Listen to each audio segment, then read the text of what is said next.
Hey Lynn fam, welcome back. Sorry for the absence last week. COVID finally got me after all of this time. Ironically, my mum picked it up, taking my nan for her COVID jab, and it's absolutely kicked my butt, as you can hear. So sorry about my voice, but I'm feeling a little bit better now, and I wanted to get back to my Lynn fam if I could possibly help it this week. So with that, if you're loving the content, then please do smash a like.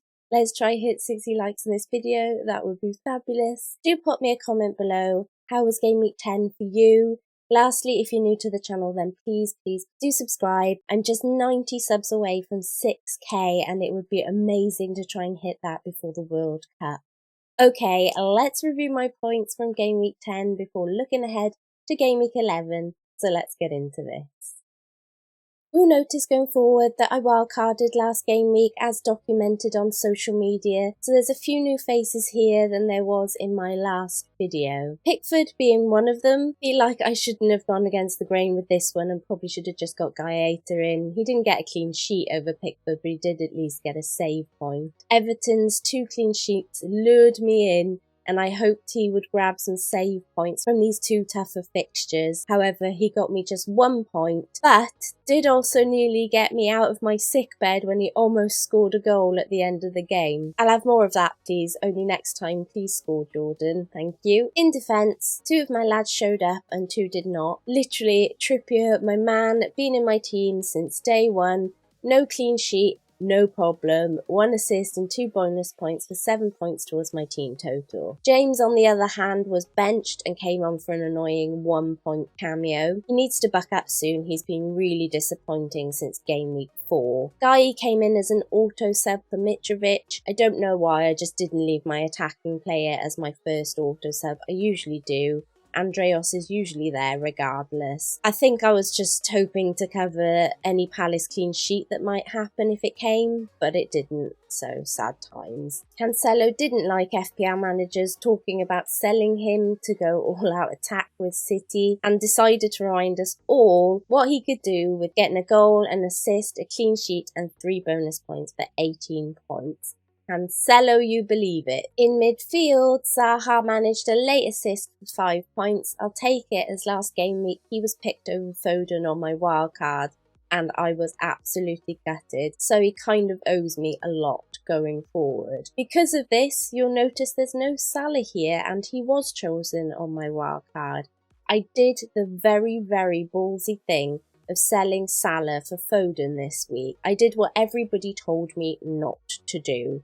I got him in before a game against Liverpool and a blank. Why? Well, I desperately wanted him in on my wildcard instead of Zaha, as I've just said, for a 1 or 2 week punt, and got talked out of the idea for the same reason. Don't waste transfers, just go straight to Zaha now. And then when Foden scored his hat-trick, it was so painful because I didn't follow my gut. So this week, I simply followed my gut.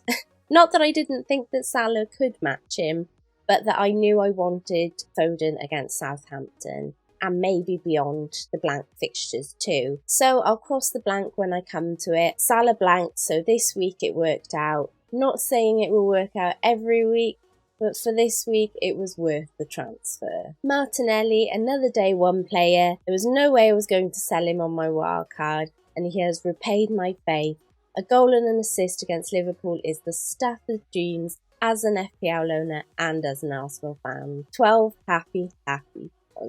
Maddison was a flop after his flurry of points for me last game week.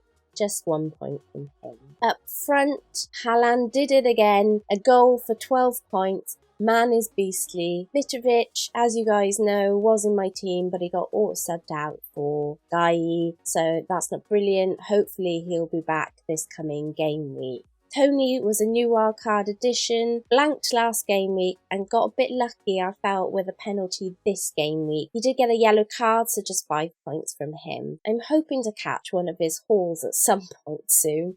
Hopefully it'll come where I least expect it, because the fixtures don't look great for Brentford at the moment, and they really are struggling. All of that means I got 74 points, placing me at an OR of 22,455.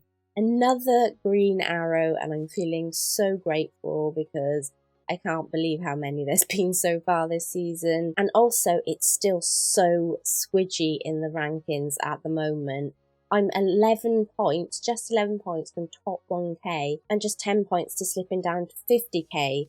So those swings are still so close and anything can happen at the moment. With that, let's have a look at how I'm currently lining up in my Game Week 11 team selection. The hope here is to roll and to have 2 free transfers in Game Week 12. Now at the moment, the 4 Arsenal City players that I have, I don't really want to sell any of them, to be honest. So I'm not ruling out going with 10 men in Game Week 12. But if I can roll for any unexpected events that might crop up, like say Maddison getting his 5th yellow for a ban, then I'll try and do that. Or of course, in case I would like to do the hop on, hop off scenario with one of my City or Arsenal players nearer the time. However, I do have 5.6 million in the bank currently, and if Mitrovic is out, then I may move him to Kane. Another look at Spurs and Pool midweek might help with that decision. What with Harry getting a knock and with that transfer to Kane taking away any prospect of me getting to Salah in Game Week 12. If Harry is fine and Salah doesn't look great again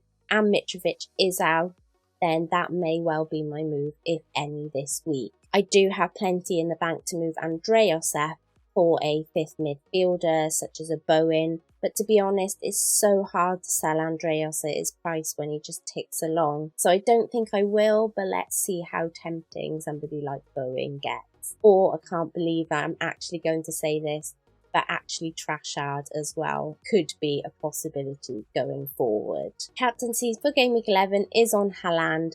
Pool's defence looks iffy, so I'm just hoping the machine can slip something by them. Moving on to the trending transfers. Interesting to see Foden and Cancelo coming in, especially with their blank coming up thick and fast. Trippier is unsurprising. The guy has been brilliant this season. Trossard, of course, you know, he has trolled me a lot and has been given several nicknames by me. Trollard, Trashard, whatever. But, you know, he is doing well this season and I will actually consider him again if he looks good this coming game week. And yeah, another Game Week 12 blanker coming in Martinelli. So either manager's happy to bench these players and go without them in Game Week 12, or potentially having a bit of a plan to get out the other side. Luis Diaz, so unfortunate to see him injured. I love him as a player.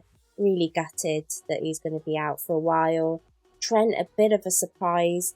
So close and going both of these on my wildcard, so very interesting. So feeling a bit lucky that I've avoided that one. Salah, you know, is just so much money, so at that price, if he isn't performing, people are going to hop off. Interested to see whether fixtures create form now going forward and whether or not maybe Luis Diaz being out makes Salah more of an option. Be very interesting to see this midweek game to get some more information on Salah for sure. Mitrovic's injury, I'm quite surprised so many people are jumping off yet.